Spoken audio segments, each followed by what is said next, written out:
A minha primeira palavra é de homenagem a uma entidade muito importante lá no Rio Grande do Sul. É a Farsul, a Federação da Agricultura do Estado do Rio Grande do Sul, fundada em 1927, numa cerimônia realizada no Teatro São Pedro.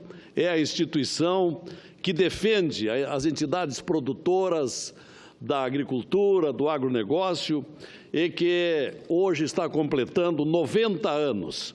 Na pessoa de Carlos Esperotto, seu presidente, estendo daqui a minha homenagem e que continue essa entidade com tamanha vitalidade, como até agora, para a importância da produção primária no Rio Grande do Sul. Dito isso, senhor presidente, dizer que o Brasil está passando por uma das mais graves crises políticas da sua história é um lugar comum que tem se repetido aqui todos os dias. Com esta conturbação no geral, no entanto, a angústia dos cidadãos brasileiros de norte a sul permanece instabilizada. Esta angústia nos mercados, na ameaça à economia, lançando incerteza sobre o futuro do país. Esta situação gerada pelas denúncias envolvendo a figura do presidente da República ainda não tem um desfecho visível, tornando ainda mais urgente se encontrar uma solução.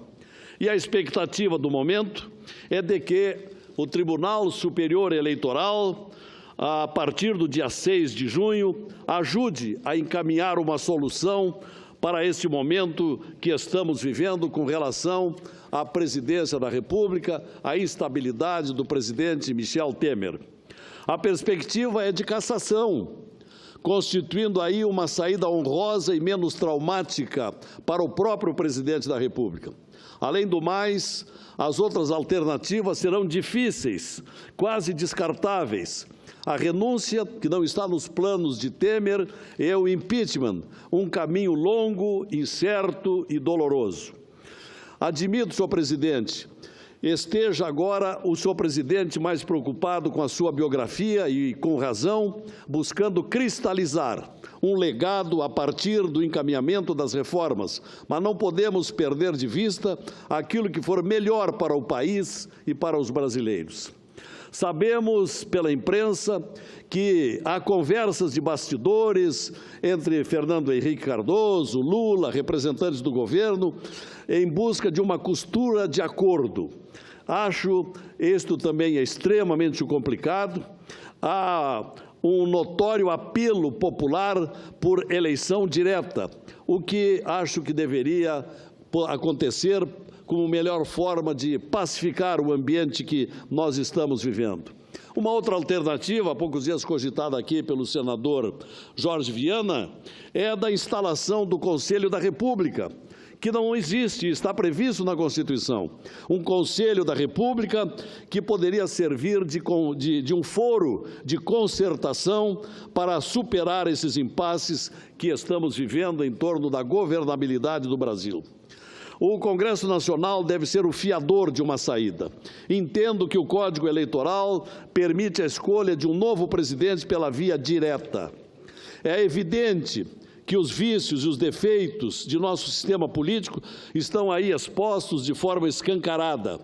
E a população cansada de ver tanta corrupção e a falta de gestão com a coisa pública. Por isso, é óbvio que precisamos fazer mudanças. E é o que a sociedade brasileira mais exige atualmente, mudanças.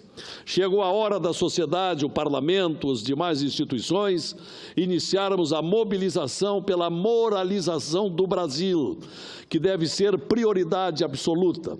Aí, depois de avançarmos na depuração das instâncias do poder, com pleno amparo da justiça, a governança virá ao natural, virá em seguida, fortalecida, com mais transparência e correção de rumos. Essa crise que estampa os jornais, estampa os meios de comunicação, inquieta lares brasileiros e sendo analisada profundamente pelos fatos que estão a recomendar equilíbrio a esse momento que nós estamos vivendo. A tempestade perfeita que se forma no horizonte da República Brasileira está aí bem presente sobre nossas cabeças, despertando dúvidas e ansiedades.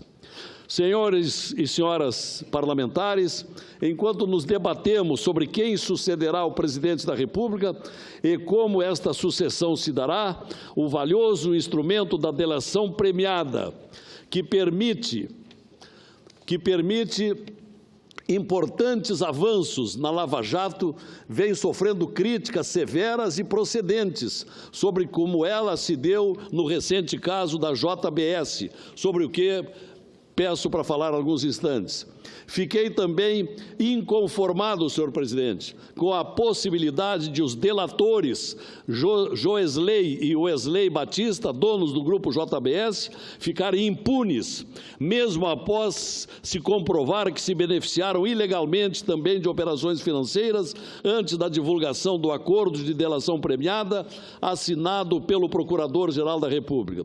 Se os termos dessa delação forem preservadas, poderemos estar diante de uma situação estarrecedora, na qual o autor de tão grande escândalo será beneficiado pela maior indulgência. Toda a sociedade questiona os termos desse acordo, pois os limites devem existir para não passar a impressão de que o crime compensa. Este acordo, presidente, esse acordo de delação premiada, firmada pelo Ministério Público Federal com Joesley Batista, não pode seguir. A lei o impede. O artigo 4º, parágrafo 4º, inciso 1º da Lei das Delações, a Lei 12.850, proíbe acordo, artigo que trata das hipóteses do perdão judicial. Está lá fixando que não cabe quando se tratar do líder da organização criminosa. É o caso. Joesley é o líder da organização criminosa, portanto, ele não pode ser contemplado com acordo. E a lei das delações essa lei não pode ser desmoralizada do modo que está ameaçada, depois de tantos efeitos meritórios proporcionados até aqui. Joesley deve ser denunciado por não se enquadrar nos casos de perdão judicial e ainda por seguir delinquindo depois de fazer a colaboração no recinto do Palácio Jaburu.